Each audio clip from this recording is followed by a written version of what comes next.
नमस्कार. सध्या बाजारामध्ये अनेक प्रकारचे भेसळयुक्त पदार्थ विकण्यास आहेत. त्यातलं त्यात म्हणजे पनीर. पनीर तर कोणतं ओरिजिनल आणि कोणतं खरं हेच ओळखणं कठीण झालेलं आहे. त्यामुळे पनीर खाण्याची किती जरी इच्छा असेल तरी बाजारातून पनीर आणायचं धाडस मात्र आता बऱ्याच जणांचं गेलेलं आहे. आणि पनीर खायचं म्हटलं की अंगावर काटाच येतोय. मात्र हेच पनीर जर आपण फक्त 15 मिनिटात घरच्या घरी अगदी छान मलाईदार बनवू शकत असेल तर मग पनीर खाण्याची इच्छा मारायची अजिबात गरज नाही आहे. आज आपण अगदी मऊसूत मलाईदार पनीर घरच्या घरी अगदी 15च मिनिटात कसं बनवायचं ते पाहणार आहोत. चला तर मग मस्त अशा पनीरच्या रेसिपीला सुरुवात करूया. त्यासाठी इथं पातेल्यामध्ये थोडंसं पाणी ओतून घ्यायचं आणि त्यामध्ये 1 लिटर मी दूध ओतून घेतलेलं आहे. इथं दूध मात्र अगदी घट्टसर, इथं मी म्हशीचं घट्टसर दूध घेतलेलं आहे. जितकं तुम्ही घट्टसर दूध घ्याल तितकं पनीरचं प्रमाण जास्त होईल. आता दूध आपल्याला उकळत ठेवायचं आहे. दूध उकळत आहे तोपर्यंत एका वाटीमध्ये एक मोठ्या लिंबाचा रस गाळून घेतलेला आहे. त्याच्या तिप्पट यामध्ये पाणी ओतून घ्यायचं. त्यानंतर पनीर गाळण्यासाठी एका चाळणीवरती असा कॉटनचा कपडा टाकून ठेवायचा, म्हणजे पुन्हा शेवटी आपली गडबड होत नाही. आता दूध उकळताना काय करायचं, मधून अधून अशा पद्धतीने त्याला थोडंसं मिक्स करत राहायचं, म्हणजे खूप जास्त वरती असं जाड साईचा थर येऊ द्यायचा नाही आहे.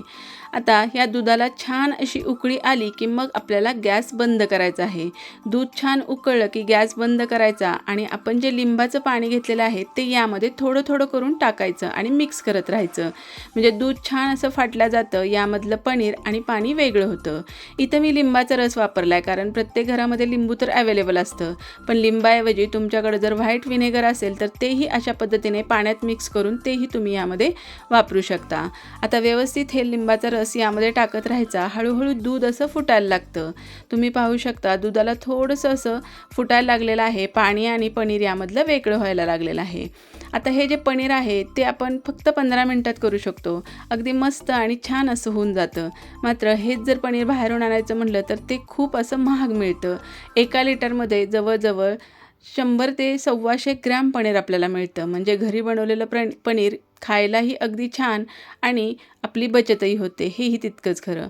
आता पनीर तयार झालं की मग ते कपड्यावरती असं ओतून घ्यायचं.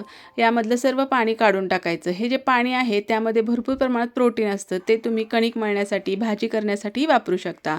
आता जे पनीर आपण गाळून घेतले त्यावरती थोडंसं आपल्याला साधं पाणी ओतून घ्यायचं, म्हणजे लिंबाचा जो आंबटपणा आहे तो निघून जातो. आणि यामधलं पाणी आपल्याला थोडंसं पिळून काढायचं आहे. यामध्ये अगदी थोडंसं पाणी ठेवणं गरजेचं आहे, नाहीतर आपलं पनीर खूप जास्त असं ड्राय म्हणजे कोरडं होण्याची शक्यता आहे.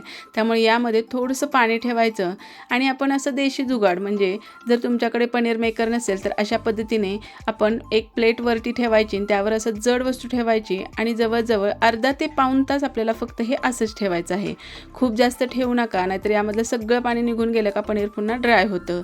त्यामुळे अर्धा ते पाऊण तास आपण यावरती झाक किंवा जड वस्तू ठेवली होती त्यामधलं थोडंसंच पाणी निघलेलं आहे आणि घट्टसर असं पांढरं शुभ्र पनीर आपलं तयार झालेलं आहे.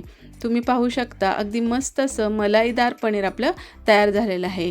कापतानाही तुम्हाला कळत असेल अगदी मऊसूद आहे, अगदी स्पंजी आहे आणि खायला तर इतकं हे पनीर टेस्टी लागतं. तुम्ही एकदा नक्की करून बघा आणि केल्यानंतर कमेंट करून नक्की सांगा की तुम्हाला हे पनीर कसं वाटलं आणि तुम्हाला जमलं की नाही, किंवा काही अडचण आली तर कमेंटमध्येही तुम्ही ते विचारू शकता. मस्त आपलं मलाईदार पनीर तयार झालेलं आहे. नक्की करून बघा. व्हिडिओ आवडला तर लाईक, शेअर, सबस्क्राईब करा. पुन्हा भेटूया अशा छान रेसिपीसोबत. तोपर्यंत मस्त खा, आनंदी राहा. धन्यवाद.